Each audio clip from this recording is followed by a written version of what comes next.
Dito na tayo sa last part mga boss na nabili ni customer na second hand na sasakyan na may maraming problema. Unang-una may tagas ng langis, pangalawa nag-o-overheat, pangatlo palyado yung makina. Isa nga yung napansin ko dito sa fuel pump filter assembly niya, itong upper pump na kinakabitan ng fuel hose. Palya, dapat wala to, sisigaw to. Kailangan walang uga? Wala, dapat.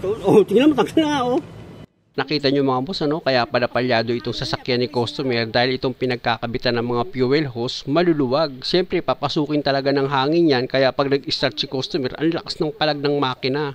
Tapos hard starting pa. Kaya ito na mga boss, nagpabili ako kay customer ng bagong upper pump.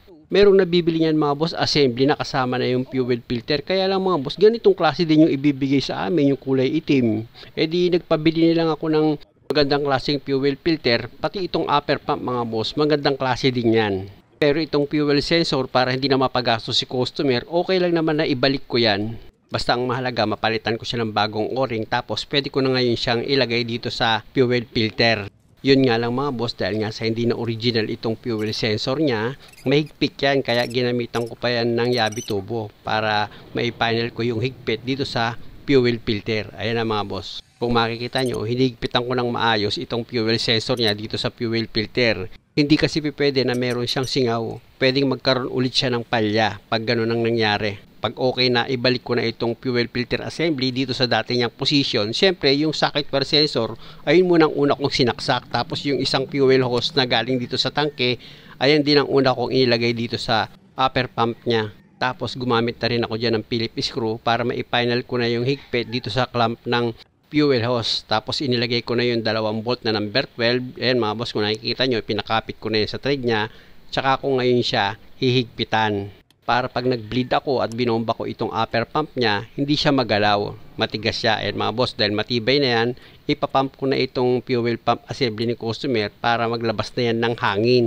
Pag buo na yung diesel na lumalabas mga boss at wala na siyang hangin, o yan, katulad niyan, pwede mo na ngayon ilagay itong isa pang fuel hose niya. Yan na yung papunta dito sa makina. Tapos gamit ka na ulit dyan ng Phillips screw mo para mai-final mo na rin yung higpit dito sa clamp. Tandaan nyo mga boss, itong paghigpit nyo ng mga clamp dito sa 2 fuel hose, dapat sigurado kayong mahigpit yan para wala siyang singaw. Ganon din kasi yung mangyayari mga boss, kapag pinasukan ng hangin itong fuel filter mo, papunta yan dito sa injector, magkakaroon pa rin siya ng palya. At syempre, kasama na rin dun yung pagiging hard starting niya. At dahil papaanda rin ko na ito mga boss, kung makikita nyo, nagsalin na ako ng tubig lang muna dito sa radiator. Dahil nga sa testing lang muna itong gagawin namin ni customer. Kasi nga kung napanood nyo yung part 1, napakabilis ito mag-overheat. Kaya ipa-start ko na itong makina kay customer.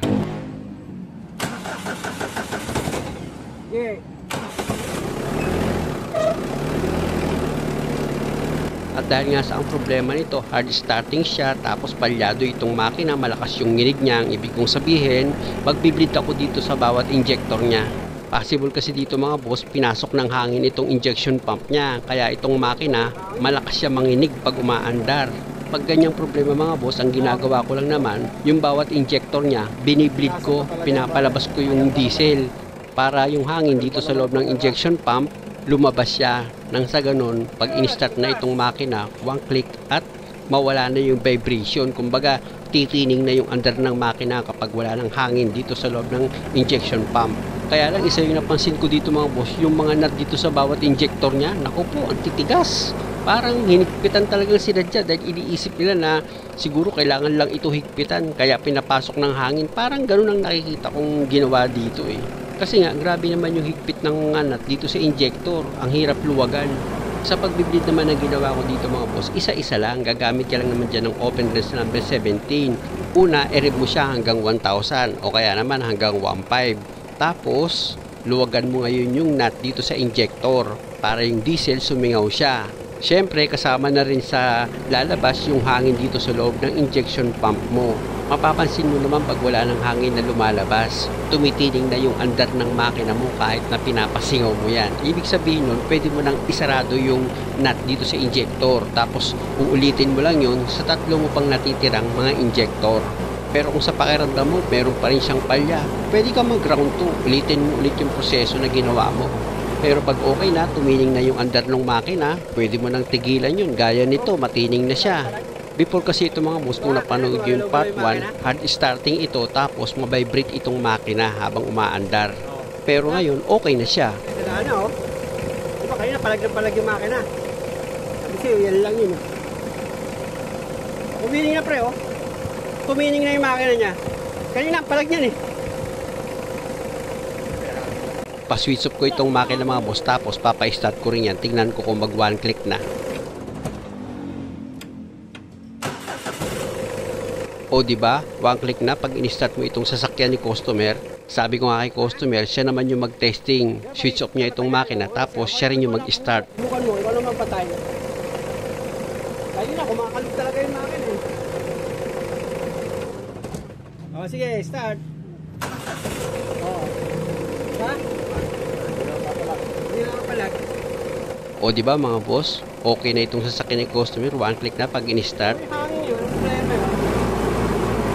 Malakas naman yung buga ng hangin nito eh. Walang problema dito sa clutch pan niya eh. Balik muna ako dito sa problemang overheat mga boss. Aircon. Bakas pang minute pag naka-aircon eh. Babaan yan.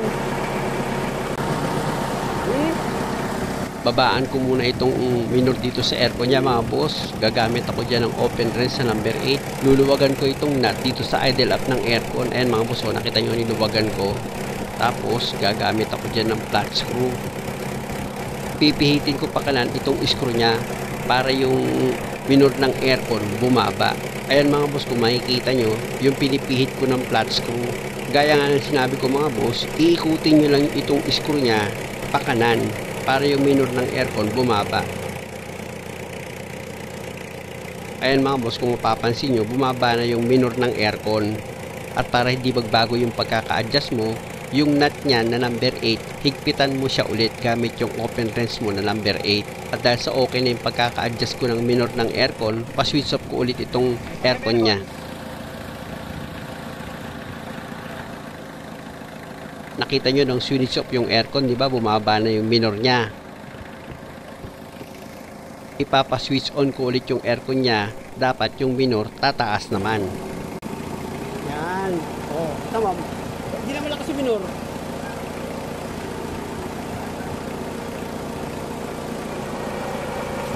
O sige, patay mo yung aircon.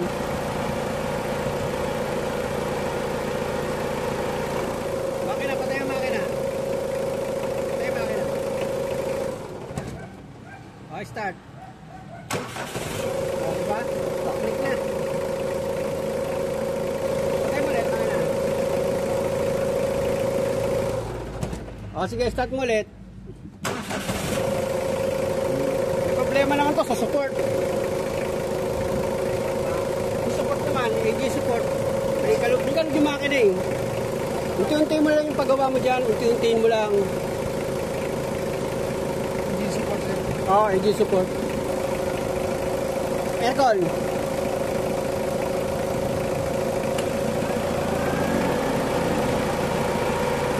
Ito naman yung tetestingin ko mga boss, yung overheat niya dahil nga sa bago na yung thermostat nito. Pinisil ko itong upper radiator hose niya mga boss, yun may problema. Tigas pa rin, may pressure. Pero dito sa lower hose, malambot siya tapos malamig. Yun lang mga boss, possible may para ito sa radiator. Malamig. Malamig ang simoy ng hangin. Hindi dumadaan. Parado na dito dito. Palinis mo. Hawakan mo yung hose. Ikaw na umawak ng hose. Hawakan mo muna to. Hawakan mo muna yan. Ano pa ganda? Mainit? Sa kabila. Hawakan mo. Malambot. Malambot. Malamig. Parado na dito. Bago na ano eh. Thermostat eh. I-check ko nga yung temperature nito mga boss. Pwede to, mataas na yung temperature niya kasi matigas na yung upper radiator hose eh. Malakas na yung pressure niya oh. Lagpas na sa kalahati oh. Mataas na yung ano niya, temperature. Palinis mo yung radiator. Palilinis mo. Ha? Ito na nga yung sumunod kong assessment mga boss na itong radiator niya, possible may kaunting barayan kaya hindi makatakbo ng maayos yung tubig. Palinis lang yan mga boss. At dahil sa totally hindi naman nagbabara itong radiator na hindi na talaga makatakbo yung tubig. Kaya may isa pa akong paraan dyan. Ang gagawin ko dyan, tatanggalin ko yung thermostat. para kahit papaano tumakbo itong tubig niya. Pasensya na kayo mga boss, hindi ko napansin sa haba nitong video, naglobat na pala itong cellphone ko nung ginagawa ko itong sasakyan, kaya pinecharge ko pa yan. Yan, lambot na, lambot na. Mainit na, mas mainit na ngayon, kape mo. Yun nga mga boss, dahil nga sa naglobat itong cellphone ko, hindi ko na naipakita sa video na tinanggal ko itong thermostat na bago. Kaya ako naman ginawa yun mga boss, na tinanggal ko itong thermostat niya, kaysa naman umuwi si customer na nag-o-overheat itong sasakyan niya. At least kahit paano sa ganitong paraan na ginawa ko, o tignan nyo, bumaba na yung temperature niya. Dati kung mapapansin nyo, lagpas siya sa kalahati, di ba? Ngayon, mas mababa siya sa kalahati. Kaya nga nang sinabi ko mga boss, kaya ako tinanggalan ito ng thermostat para yung tubig dito sa radiator kahit papano tumakbo siya. Kita nyo, bumaba yung temperature niya, at least kinabukasan mapalinis ni customer itong radiator. Kung sa radiator nga talaga yung pinanggalingan, siyempre meron pang ibang pwedeng panggalingan pero dun muna ako nag-focus. Kasi kung napanood nyo yung part 1, nag-test na rin ako regarding sa overheat niya. At okay naman sa cylinder head gasket, wala naman akong nakitang kakaiba ron. Pero dito nga sa radiator, yung lower radiator hose niya malamig, tapos dito sa upper mainit. Asan ang problema? Hindi tumatakbo yung tubig, ibig sabihin bago naman na yung thermostat. Kaya dito muna ako nag-focus sa radiator. Pero kung meron pa kayong ibang alam na dahilan, mas okay, basta ba makakatulong Switch off ko naman itong aircon niya mga boss, tapos hayaan ko yung umaandar ulit kahit na mga 5 minutes to 10 minutes lang. Tapos pisilin ko ulit itong upper radiator hose, pati yung lower niya kung meron siyang pressure. Kaya lang sa pagpisil na ginawa ko, malambot na itong dalawang hose ng radiator. Init na. Aircon natin. Sa pagpisil kasi na ginawa ko, dati yung lower hose malamig siya, ngayon mainit na. Ibig sabihin dumadaan na yung tubig. At kung makikita yung temperature niya, hindi na siya overheat. Wala na. Hindi na nag-overtap. Aircon naman natin. Kaya ang gawin ko dyan ulit mga boss, in-aircon ko siya ulit.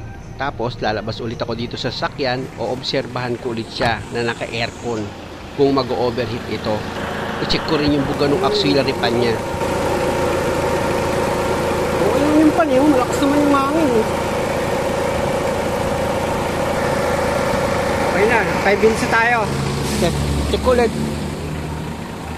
Pasok ulit ako dito sa sasakyan ng customer para ma-check ko yung temperature niya kung nagbago.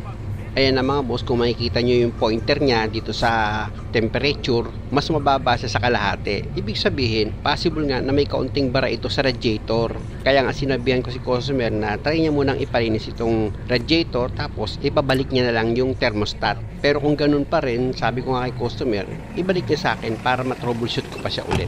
Kaya lang nga, pansamantala, para hindi masyadong dumami yung gastusin, pa-check niya muna itong radiator.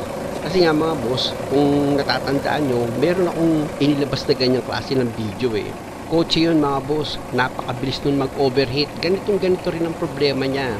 Napalitan na yun ng water pump, thermostat, pero sa bandang huli nung makita namin nung kabrader ko, radiator pala yung barado, kaya mabilis mag-overheat. Lahat na nga ng pagbibid sa radiator, ginawa na namin dahil sa yung coolant na inilagay namin, magandang klase pa, overheat pa rin. Ganito nga yung problema na yun. Tumatakbo yung tubig. Ayan Ayan tumatakbo yung tubig niya